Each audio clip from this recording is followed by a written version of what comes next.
WRTA, and their radio stations will put that stuff in the air for nothing. I did send in a PSA. Oh, and they didn't respond to I you? didn't hear that. I don't listen, but I did put in a PSA All right. on RTA. Okay, so they typically would do that, but I can growl at them for you if you want. Thank you. They owe me. Anyway, my name's Scott Barger. I am running for Blair County Commissioner along with Dave Kessling, who I wish the very best, well, not the very best, maybe the best. I wish myself the very best. I hope that Dave comes in a solid second here in May. But, you know, if had I given this speech a couple of months ago, I would have said something very different than what I'm going to say tonight, because what I've learned in the last month has shaped a lot of what I think the next batch of commissioners is going to have to deal with, and therefore the way they're going to have to deal with, the way they're going to have to go about the task of dealing with it. Before I get into that, I thought I'd give a little bit of my background. I feel like that's kind of obligatory in these kind of things. I have a long career of being employed by organizations that are on the verge of imploding. So I feel like that gives me some unique experience to bring into this particular job, because what I've learned is that, in fact, Blair County is also in a similar situation. We've got a lot of big problems facing us with no easy solutions that are apparent. One of my longest kind of jobs in my career was I was a pastor for 15 years, employed by several churches that were going through upheaval and change and the challenges of having to do a lot of things with very little resources, and having to make difficult decisions and try to figure out how to apply Christian virtues to problems where there is no easy answer. Did the same thing when my father passed away, and I was asked by my mother to please come back and help her run some radio stations. I go into that situation, no easy answers in the radio business these days, because that whole industry is going through upheaval and change, and it's just not what it was 50 years ago. It certainly wasn't even what it was 20 years ago when we got into it. So that kind of experience, while not fun, I think has formed me in the way I handle challenging situations where there's lots of problems and no apparent answer. Just to go over some of the problems we're facing as a county, I know Dave would probably ditto a lot of this stuff. We've got underpaid law enforcement. This is clear. I just this week met with Sheriff Ott and with our district attorney, Pete Weeks. They both lament the state of law enforcement in this county, not because of the people that they have, but because of the people they don't have. The DA told me today that he's running about, what do you say, Dave, about half the crew? 50%. 50%. So they normally have 10 ADAs. They have got 5 now. And you imagine what that would look like in a county like ours, when you have half the prosecuting attorneys necessary to prosecute crimes. That causes a kind of ripple effect to slow the whole process down. The sheriff will sing a similar song to that, where maybe he has more of a percentage of what he needs in terms of deputies working for him, but because we're not paying any kind of competitive wage, we're turning those deputies over regularly, far too regularly, to build up an experienced force on the sheriff's department. So this is something that he's dealing with. The prison, I didn't know before I started running. I certainly didn't know 2 years ago how bad condition our prison's in. That's new information to me, and what I'm finding is it's kind of new information to a lot of people in Blair County. They don't know how bad it is. You know, the newest part of the prison is older than I am, and I'm 50. The oldest part of the prison was built in the 1800s. You know, so we're talking about an old building. This is a challenge, right? So that's what we've got facing us. Among other things, we have an unfunded pension liability. If everyone were to retire all at the same time, we'd be doomed. That fund is not what it should be. We continually run in the red, deficit spending every single year, even though we conservatives, or Republicans anyway, have the majority on the board. We keep spending more than we have. These are complicated problems. There's no easy answers to any of that stuff. So as I look at it, which, by the way, have you ever tried to get information out of the county? Like, have you ever asked questions and say, like, hey, can you show me? No, we can't. You have to fill out a right to know request for that. Or, well, here's the budget, but it's not very specific. The details aren't there. So which is frustrating for guys like myself. We're trying to run for office. We'd like to be involved in doing better, or being at least be involved in helping come up with a solution in the county.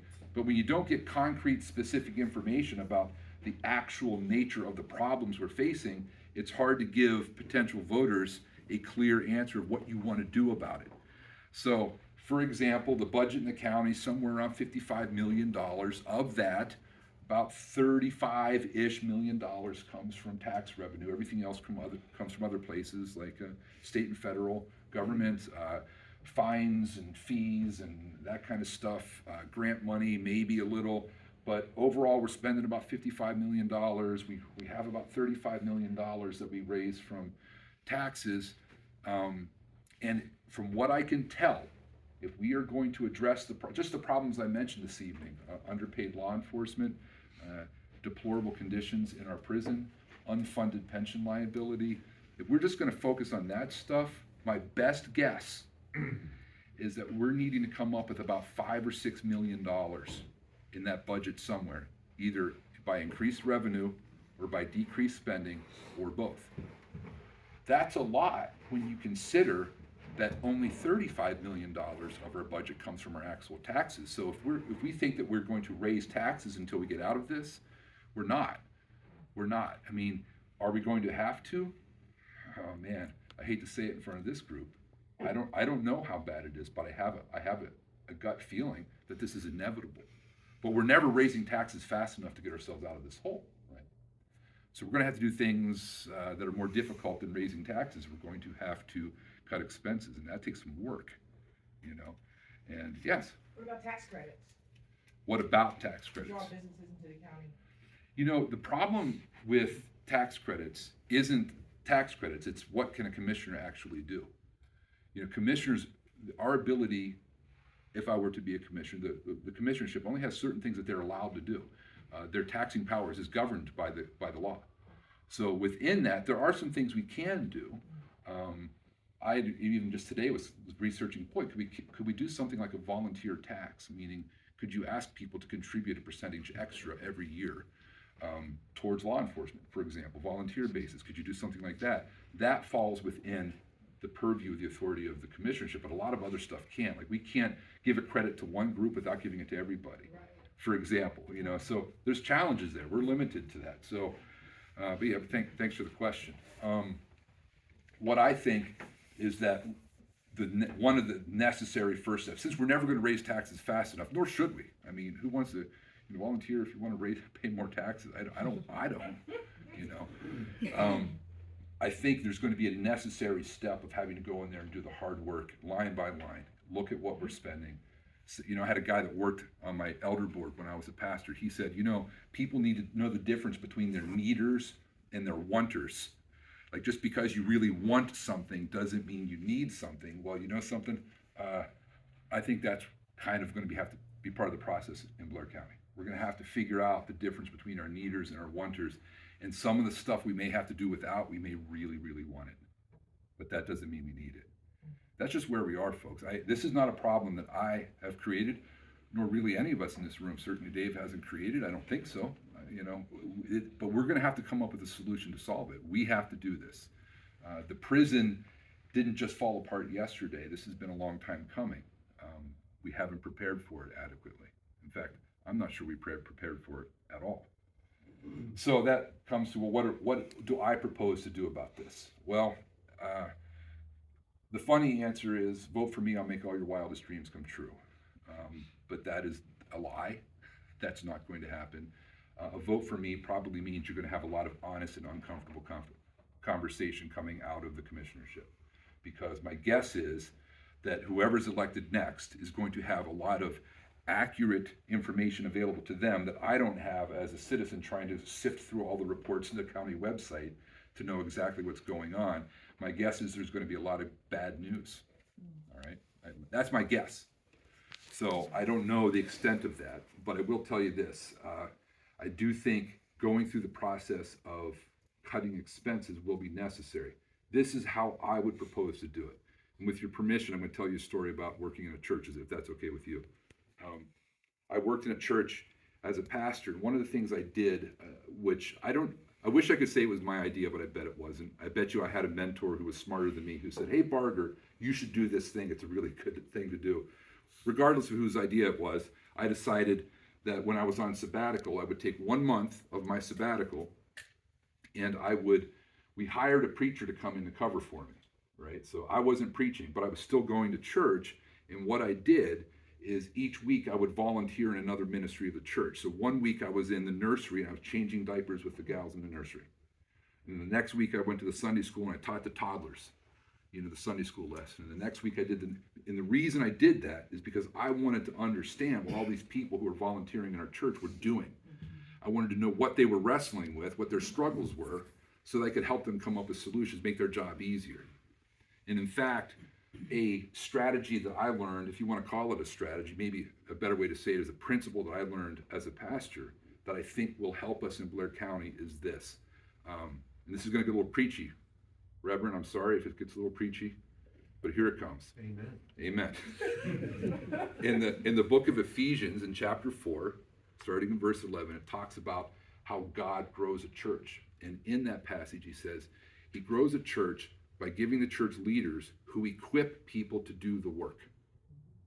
So that's something that I embraced earlier on in my ministry, and it really worked for us. In fact, when I got out of ministry, went back into the business world, I used the same principle there, and guess what? It also worked.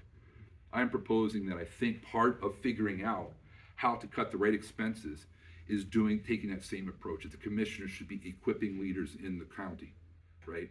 There's no way that we're going to be able to help find, for example, waste in a budget if you're not in that department learning everything you can about it.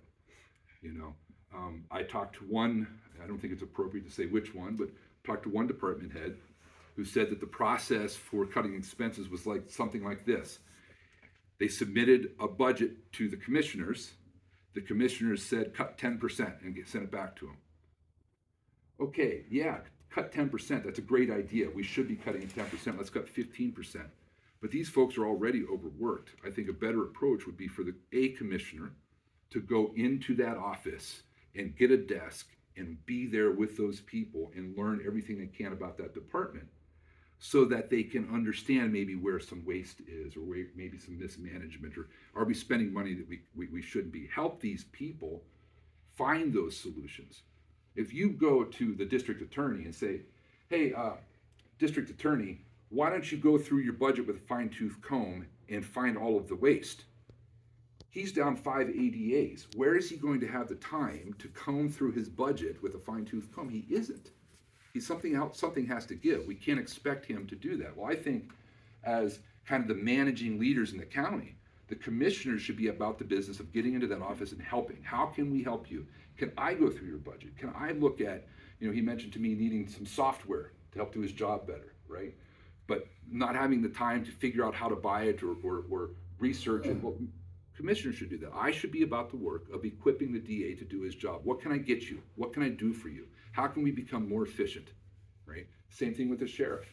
How can you possibly expect that the sheriff is going to have the time to go through, with all of the things he has to do, to go through all of the logistics in his budget to try to find waste and mismanagement and do we have too many magazine subscriptions or we don't like.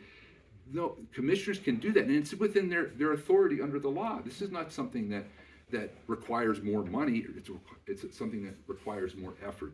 Unfortunately, folks, and I am reluctant to say this, but it's the truth.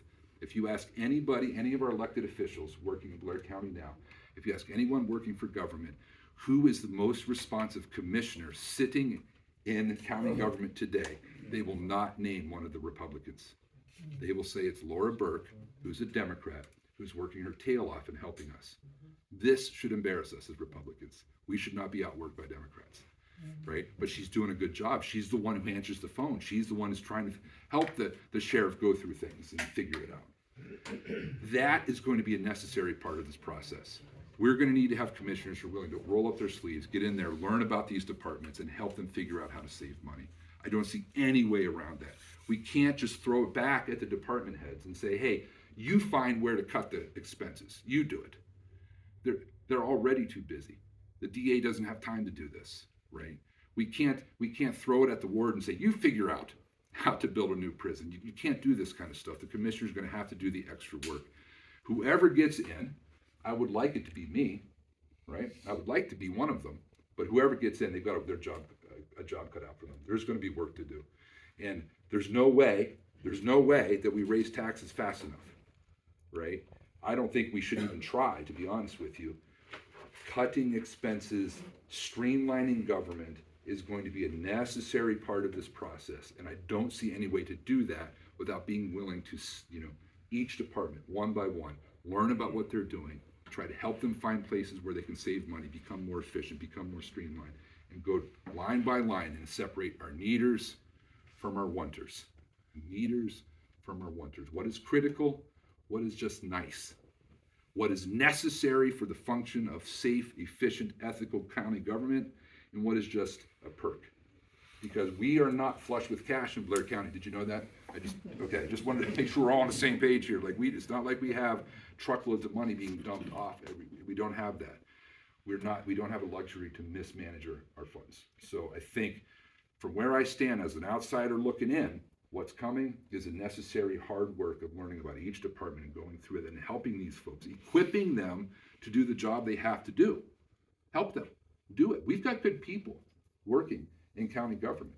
We've got a good sheriff, right? We've got a good DA. We've got a good pathonetary's office.